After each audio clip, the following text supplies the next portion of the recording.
かこんなのなくて。ないですね。ハイジの山小屋はこんな感じで大丈夫ですか？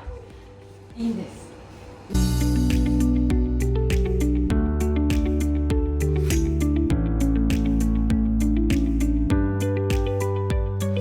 今回の週末ビフォーアフターは前回ルームツアーでご紹介した 3LDK マンションに住む家族4人のお宅の解決編でございます。1ヶ月半前に引っ越してきたきり開けられてない段ボールがね、部屋中に溢れているという状況の中で1歳児のね赤ちゃんを育ててるママがね非常にストレスを抱えていて私に SOS をくれたんですけれども、まずねこの家の段ボールは片付かなかった理由としてですね、まず物量に対して収納の仕組みが足りていませんでした。収納の仕組みがないから段ボールが開けられない、段ボールが開けられないから家が片付かない、片付かないからインテリアも買えないということでね、完全にお手上げ状態だったわけですね。せっかくねこんな広い家に引っ越してきたにもかかわらず、段ボールのせいで大切な空間が残念な景色になっておりました。ということでね、今回の片付けレスキュー、与えられた時間はたったの6時間なわけですよ。収納の仕組みも十分にないこの家を私がどう救出してきたか。フル型式の片付けで大事なのは空間でございます。物の整理も収納も後でも部屋は片付きます。そもそもねこのうち引っ越してきてから1ヶ月半、とりあえず必要なものは出して普通には暮らしてたわけですよね。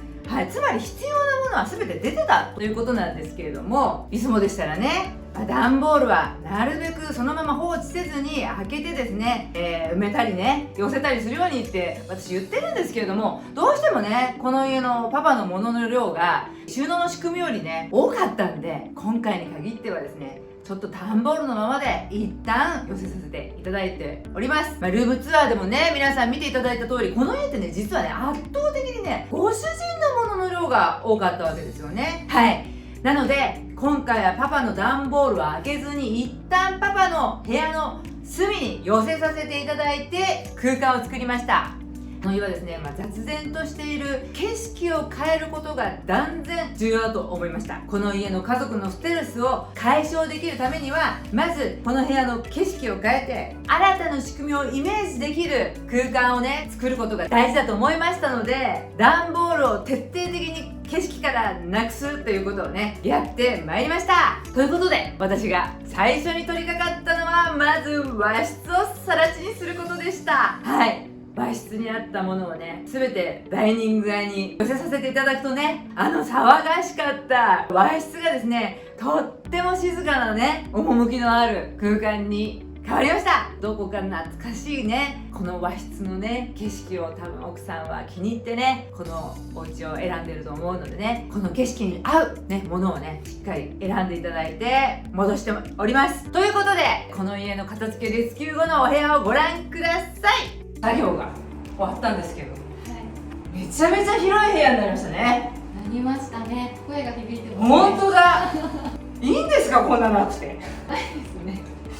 ハイジの山小屋はこんな感じで大丈夫ですか？いいんです。ね、もうなんて言ったってさ、息子がめちゃくちゃ喜んでるじゃないですか。そう、喜んでます。特にこのね角のねやっぱり純子マジックですよね。ここはね彼の港って言ったらいいんですかね、もうね散々遊び倒した結果こんな感じになってますけどね。本当大好きで、ここでね抱きしめてましたね。締めてました。ミルクも飲むって言ってました。ここでねもうここがなんかこう心のふるさとみたいな感じだっていう感じですよね。本当に嬉しそうにしてました。だから本当そういう意味で言ったら今まであったものたち何にもいらなかったってことですね。そうなんです。今までね結構もっさりねそのダイニングの方でしてたものもしっかり押し入れの方に溜まったので、あっと見はね綺麗なお部屋に変わってるんで、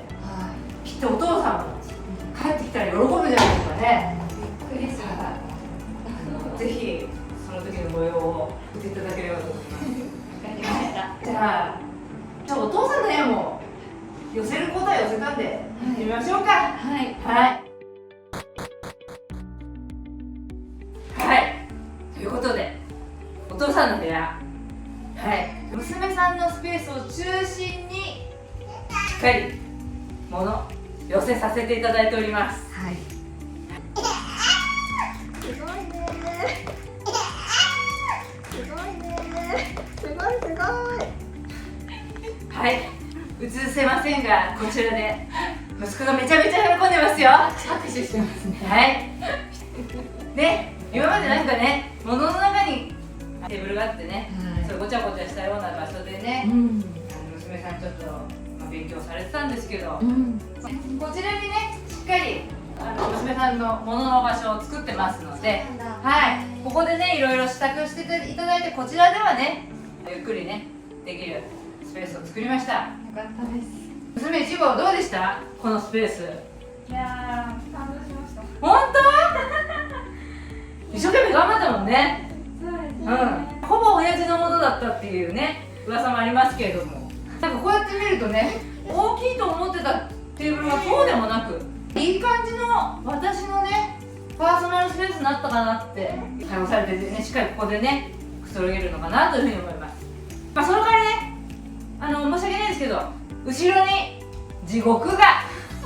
待ってます。後ろひっくり返ってもらうと、はい、何気なく隠しておりますが、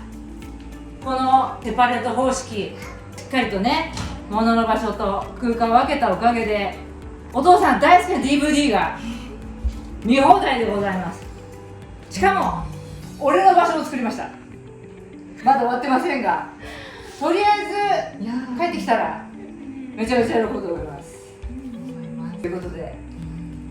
死ぬほど暑かったんで水飲んで帰ります。はい、ありがとうございました。ありがとうございました。また次回。ということで、段ボールが景色から消えて、ママの大好きな自然素材を生かした空間が出来上がりました。1歳の子がね、あそこのね、角のね、癒しの空間でね、もうね、ぬいぐるみをキューって抱きしめてたシーン、もうほんとおばあちゃん胸キュンキュンでございましたね。ということでね、ここまで片付ければ欲しかった食卓もね、買えると思うんでね、この映画進化します。私がですね、この家で非常にこだわったのはですね、実はこちらの押し入れなんですね。これ一番広い収納なんですけれども、皆さんね、大きな押し入れを見るとね、ここにね、押し入れに全部段ボール詰めちゃえば部屋片付くじゃんって思っちゃうかもしれませんよね。もうそれは絶対にやっちゃいけません。っていうのはですね、ここにはですね、日中ママとお子さんがずっといる場所じゃないですか。でね、本当にそういった場所の収納をですね、使わないもので埋めてしまうとですね、途端にこのお部屋は散らかってしまいます。なので私はですね、この中段のゴールデンゾーンにダイニングで物出しになっていたママの大好きなリンゴ箱の棚をですね、導入してですね、室に必要なものをね、全てこのね、棚の中に入れております。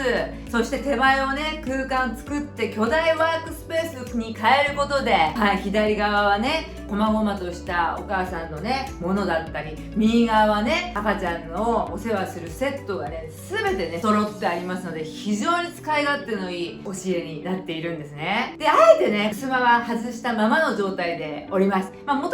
こちらのね、襖ね、外して使っていたんですけれどもね、どうしても襖って開け閉めすることによってね、一方が、壁と化してしまったりするので、こうやってね、開けていても、この和室ちょっとね、奥の方見ていただけると分かるんですけどね、ちょっとね、木のぬくもりがね、珍しい形をしていて、なんかこれが見えてても全然この景色には合ってるなと思ったので、あえてオープンラッ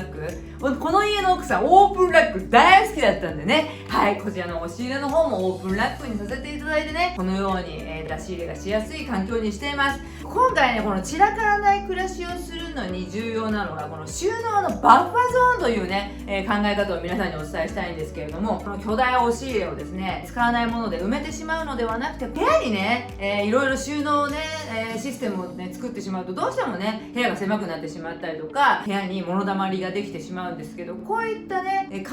地帯、収納のバッファゾーンを作ることによって、巨大なざっくりボックスとでも言ってもいいでしょうか。とりあえずね、ここでちょい置きができるようになるとですね、部屋が散らからなくなるんですね。そういったね、考え方を導入していただくと、片付けが苦手な人にはね、非常にね、便利だと思いますので、さんのお家にもその収納のバッファーゾーンちょっとね導入するのを検討してみていただきたいと思います。ということでこのお家ね、息子さんとお母さんが日中いる和室とダイニング、こちらをね今日メインにやらせていただいたので、どうしてもねご主人のスペースが、後回しになってしまって段ボール積み上がってしまったんですけれども、ちょっとしばらくの間はワークスペースは、お姉ちゃんと、机をちょっと共有していただいてね、しっかりねお父さんのスペースも収納の仕組み考えていただいて、そちらの方もねしっかりワークできるようなスペースを考えていただくというのが次の段階でございます。はいね、夢のアトリエをね作りたいなんていう夢もね、ありましたので、そちらの方も実現できるようにね、進化させていただきたいと思います。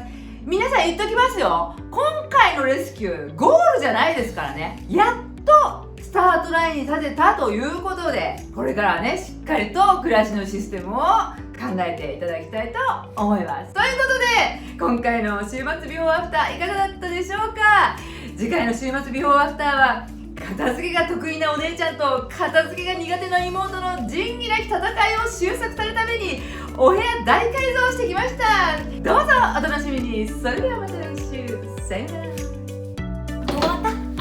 た？よかったらチャンネル登録お願いします。いいねコメントもお待ちしてます。